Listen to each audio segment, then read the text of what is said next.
Share marketing Kannada ಚಾನಲ್ಗೆ ತಮಗೆಲ್ಲರಿಗೂ ಸ್ವಾಗತ. ಇವತ್ತು ಬಂದು 14 ಮಾರ್ಚ್ 2024. ನಿನ್ನೆ ಒಂದು ದೊಡ್ಡ ಕುಸಿತದ ನಂತರ ನಮ್ಮ ಶೇರ್ ಮಾರ್ಕೆಟ್ನಲ್ಲಿ ಇವತ್ತು ಏನಾಯಿತು, ನಿಫ್ಟಿ 50ನಲ್ಲಿ ಏನಾಯಿತು, BSE ಸೆನ್ಸೆಕ್ಸ್ನಲ್ಲಿ ಏನಾಯಿತು, ಹಾಗೆ ಬೇರೆ ಏನೇನು ನಡೀತಾ ಇದೆ ಇದರಲ್ಲಿ ಅಂತ ನೋಡ್ಕೊಂಬರೋಣ ಬನ್ನಿ.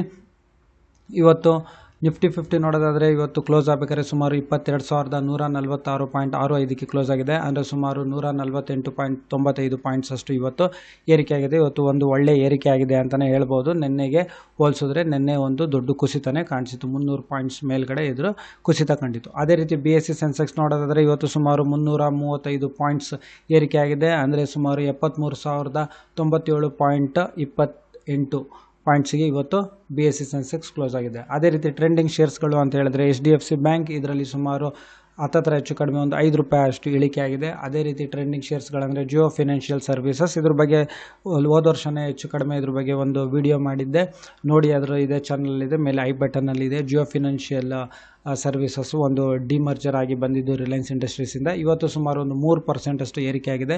ಇದು ಕ್ಲೋಸ್ ಆಗಬೇಕಾದ್ರೆ ಸುಮಾರು 338.35 ಪೈಸೆಗೆ ಇದು ಕ್ಲೋಸ್ ಆಗಿದೆ ಶೇರ್. ಅದೇ ರೀತಿ IRFC ನೋಡೋದಾದರೆ ಸುಮಾರು ಒಂದು ಒಳ್ಳೆ ಇಂಟ್ರಾಡೇ ಕೊಡ್ತಾ ಇತ್ತು ಮುಂಚೆ. ಇದರಲ್ಲಿ ಒಂದು ಇವತ್ತು ಸುಮಾರು 12.88% ಅಷ್ಟು ಏರಿಕೆ ಆಗಿದೆ. ಅಂದರೆ ಪ್ರತಿ ಒಂದೇ ದಿವಸದಲ್ಲಿ ಒಂದು ₹16 ಅಷ್ಟು ಪ್ರತಿಯೊಂದು ಶೇರ್ಲಿ ಏರಿಕೆ ಆಗಿದೆ. ಇದರಲ್ಲಿ ಏನಾರ ಅಪ್ ಟ್ರೆಂಡ್ ಏನಾರು ಸಿಕ್ತು ಅಂದರೆ ಒಂದು ಸ್ಟಾಪ್ ಲಾಸ್ ಹಾಕ್ಕೊಂಡು ಆಮೇಲೆ ಒಂದು ಕಡಿಮೆ ಅಮೌಂಟ್ ಹಾಕಿ ಒಂದು ಮಾರ್ಜಿನು ಸಿಗುತ್ತೆ. ಇಂಟ್ರಾಡೇ ಟ್ರೇಡ್ ಮಾಡಬೇಕಾದ್ರೆ ಚೆಕ್ ಮಾಡ್ಬೋದು. ಒಂದು 100-200 ಶೇರ್ಸ್ನಲ್ಲಿ ಮಾಡಿ ಒಂದು ₹1 ₹2 ಸ್ಟಾಪ್ ಲಾಸ್ ಹಾಕೊಂಡು ಟ್ರೈ ಮಾಡ್ಬೋದು. ಲಾಸ್ ಆದರೂ ಕಡಿಮೆ ಲಾಸ್ ಆಗುತ್ತೆ. ಆಮೇಲೆ ಇಂಟ್ರಾಡೇ ಸಿಗೋ ಚಾನ್ಸಸ್ ಇದೆ, ಚೆಕ್ ಮಾಡಬೇಕು. ಬಟ್ ಅದರಲ್ಲಿ ಅದರದ್ದೇ ಆದ ಒಂದು ರಿಸ್ಕ್ ಇರುತ್ತೆ, ಅದು ತಮ್ಮ ರಿಸ್ಕ್. ಅದೇ ರೀತಿ ಟಾಟಾ ಸ್ಟೀಲಲ್ಲಿ ನೋಡೋದಾದರೆ ಇವತ್ತು ಸುಮಾರು ₹1.20 ಅಷ್ಟು ಇಳಿಕೆ ಆಗಿದೆ ಪ್ರತಿಯೊಂದು ಶೇರಲ್ಲಿ. ಹಾಗೆ ಟಾಟಾ ಪವರ್ನಲ್ಲಿ ಇವತ್ತು ಏರಿಕೆ ಆಗಿದೆ. ಸುಮಾರು ಪ್ರತಿಯೊಂದು ಶೇರಲ್ಲಿ ₹12.50 ಅಷ್ಟು ಏರಿಕೆ ಆಗಿದೆ. ಹಾಗೆ ನಾವು ಟಾಟಾ ಮೋಟರ್ಸ್ ನೋಡೋದಾದರೆ ಇದರಲ್ಲಿ ಸುಮಾರು ₹5.45 ಅಷ್ಟು ಇಳಿಕೆ ಆಗಿದೆ. ನಿಫ್ಟಿ 50ನಲ್ಲಿ ಯಾವೆಲ್ಲ ಕಂಪ್ನಿಗಳಲ್ಲಿ ಇವತ್ತು ಏರಿಕೆ ಆಯಿತು, ಆಮೇಲೆ ನಿಫ್ಟಿ 50 ಮತ್ತೆ ಅದಕ್ಕೆ ರಿಕವರಿ ಮಾಡೋದಕ್ಕೆ ಯಾವೆಲ್ಲ ಕಂಪ್ನಿಗಳಲ್ಲಿ ಏರಿಕೆ ಆಗಿ ಅದಕ್ಕೆ ಸಹಾಯ ಆಯಿತು ಅಂತ ನೋಡೋದಾದರೆ ಅಡಾನಿ ಎಂಟರ್ಪ್ರೈಸಸ್ ಇವತ್ತು ನೋಡೋದಾದರೆ ಸುಮಾರು 6.24% ಅಷ್ಟು ಏರಿಕೆ ಆಗಿದೆ. ಪ್ರತಿಯೊಂದು ಶೇರಲ್ಲಿ ಸುಮಾರು ₹181 ಅಷ್ಟು ಏರಿಕೆ ಆಗಿದೆ. ಹಾಗೆ ಅಡಾನಿ ಪೋರ್ಟ್ಸಲ್ಲಿ ಸುಮಾರು ₹58.30 ಅಷ್ಟು ಏರಿಕೆ ಆಗಿದೆ. ಹೀರೋ ಮೋಟರ್ ಕಾಪಲ್ಲಿ ಸುಮಾರು ಪ್ರತಿಯೊಂದು ಶೇರಲ್ಲಿ ₹163.20 ಅಷ್ಟು ಏರಿಕೆ ಆಗಿದೆ. ಹಾಗೆ ಇಂಡಾಲ್ಕೋ ಇಂಡಸ್ಟ್ರೀಸ್ನಲ್ಲಿ ಸುಮಾರು ₹18.25 ಅಷ್ಟು ಏರಿಕೆ ಆಗಿದೆ. ONGCನಲ್ಲಿ ಸುಮಾರು ಹತ್ತತ್ರ ₹8 ಅಷ್ಟು ಏರಿಕೆ ಆಗಿದೆ. HCL ಟೆಕ್ನಾಲಜೀಸ್ ಅಲ್ಲಿ ಸುಮಾರು ₹47.75. ಹಾಗೆ ವಿಪ್ರೋನಲ್ಲಿ ಸುಮಾರು ₹13.55. ಹಾಗೆ IT ಸೆಕ್ಟರ್ನಲ್ಲಿ ಇವತ್ತು ಚೆನ್ನಾಗಿ ಏರಿಕೆ ಆಗಿದೆ ಅಂತ ಹೇಳ್ಬೋದು. ಇನ್ಫೋಸಿಸ್ನಲ್ಲಿ ಏರಿಕೆ ಆಗಿದೆ. Coal India, UPL, Grasim Industries, Bharti Airtel ಮತ್ತು HDFC ಲೈನಲ್ಲಿ ಏರಿಕೆ ಆಗಿದೆ. ಹಾಗೆ ನೋಡೋದಾದರೆ ಇವತ್ತು ಕ್ಲೋಸ್ ಆಯಿತು IPOನಲ್ಲಿ ಒಂದು popular vehicles and services limited. ಇದು ಇವತ್ತು 14 ಮಾರ್ಚ್ ಇವತ್ತು ಕ್ಲೋಸ್ ಆಯಿತು. ಇದು ಒಂದು ಸರ್ವಿಸಸ್ಸು ಮತ್ತು ಕಾರ್ ಸೆಲ್ಲಿಂಗ್ ಮತ್ತು ಸರ್ವಿಸಸ್ದು ಡೀಲರ್ಸ್ ತೊಗೊಳ್ತಾರಲ್ಲ ಆ ಒಂದು ಕಂಪ್ನಿ ಇದು. ಅದೇ ರೀತಿ ಸಿಗ್ನೋರಿಯಾ ಕ್ರಿಯೇಷನ್ಸ್ ಗಾರ್ಮೆಂಟ್ಸ್ ಇಂಡಸ್ಟ್ರೀಸ್ ಇದು ಇವತ್ತು ಕ್ಲೋಸ್ ಆಯಿತು IPOದಲ್ಲಿ. ಹಾಗೆ ಇನ್ನೊಂದು ಕ್ರಿಸ್ಟಲ್ ಇಂಟಿಗ್ರೇಟೆಡ್ ಸರ್ವಿಸ್ ಲಿಮಿಟೆಡ್ ಅಂತಿದೆ. ಇದು 18 ಮಾರ್ಚ್ ತನಕ ಇದು IPOಗೆ ಓಪನ್ ಇರುತ್ತೆ, ನೀವು ಚೆಕ್ ಮಾಡ್ಕೋಬೋದು. ಇದರಲ್ಲಿ ಹೌಸ್ ಕೀಪಿಂಗ್ ಇರ್ಬೋದು, ಆಮೇಲೆ ಪ್ಲಂಬಿಂಗು, ಮೆಕ್ಯಾನಿಕಲ್ ವರ್ಕ್ಸ್, ಇಂಟಿಗ್ರೇಟೆಡ್ ಸರ್ವಿಸಸ್ನ ಇದು ಸಪ್ಲೈ ಮಾಡೋ ಒಂದು ಸರ್ವಿಸ್ ಕೊಡೋ ಕಂಪ್ನಿ ಅಂತ ಹೇಳ್ಬೋದು.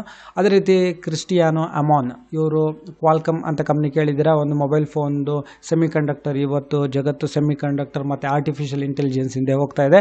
ಈ ಸೆಮಿಕಂಡಕ್ಟರ್ ಮ್ಯಾನುಫ್ಯಾಕ್ಚರಿಂಗ್ ಕಂಪನಿ ಅಂತ ಏನು ಹೇಳ್ತೀವಿ ಅದ್ರದ್ದು ಇವರು CEO. ಇವ್ರದ್ದು ಓನ್ ಸೆಗ್ಮೆಂಟ್ ಯಾವುದೂ ಇಲ್ಲ, ಇವರು ಎಲ್ಲ ಕಡೆಯಿಂದನೂ ಖರೀದಿ ಮಾಡ್ತಾರೆ.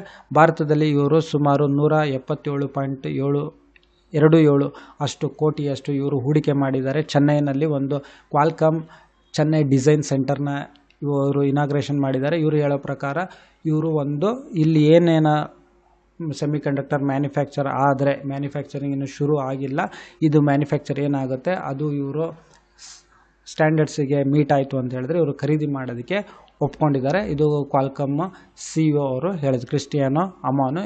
ನೋಡಬೇಕು ಇನ್ನು ಮುಂದೆ ಯಾವ ಥರ ಆಗುತ್ತೆ, ಈ ಕಂಪ್ನಿ ಯಾವ ಥರ ಆಗುತ್ತೆ, ಶೇರ್ಸ್ಗಳು ಏನಾಗುತ್ತೆ ಅಂತ ನಾವು ಕಾದು ನೋಡಬೇಕು.